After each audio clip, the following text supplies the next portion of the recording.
Friedrich Engels, avec qui, depuis la publication dans les Annales franco-allemandes de sa géniale esquisse d'une contribution à la critique des catégories économiques, j'entretenais par écrit un constant échange d'idées, était arrivé par une autre voie, comparer sa situation des classes laborieuses en Angleterre, au même résultat que moi-même.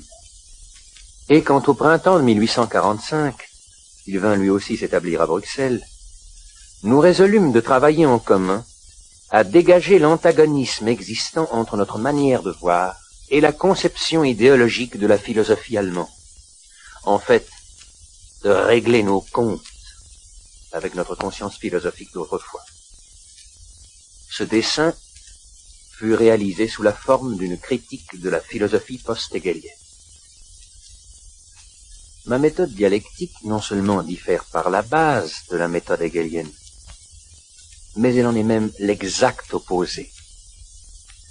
Pour Hegel, le mouvement de la pensée, qu'il personnifie sous le nom de l'idée, est le démiurge de la réalité, laquelle n'est que la forme phénoménale de l'idée.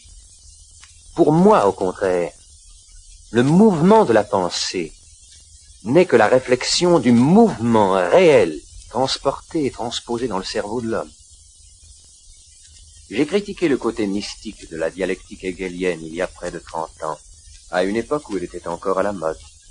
Mais au moment même où je rédigeais le premier volume du Capital, les épigones grincheux, prétentieux et médiocres qui font la loi aujourd'hui dans l'Allemagne cultivée se complaisaient à traiter Hegel comme le brave Moïse Mendelssohn avait du temps de Lessing traité Spinoza, c'est-à-dire en chien crevé.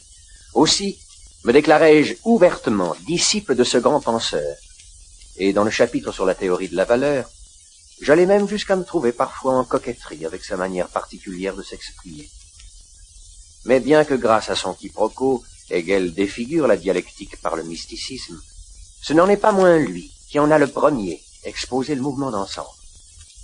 Chez lui, elle marche sur la tête, il suffit de la remettre sur les pieds pour lui trouver la physionomie tout à fait raisonnable. Sous son aspect mystique, la dialectique devint une mode en Allemagne, parce qu'elle semblait glorifier les choses existantes. Sous son aspect rationnel, elle est un scandale et une abomination pour les classes dirigeantes et leurs idéologues doctrinaires, parce que dans la conception positive des choses existantes, elle inclut du même coup l'intelligence de leur négation fatale, de leur destruction nécessaire, parce que saisissant le mouvement même, dont toute forme faite n'est qu'une configuration transitoire, rien... Sample complete. Ready to continue?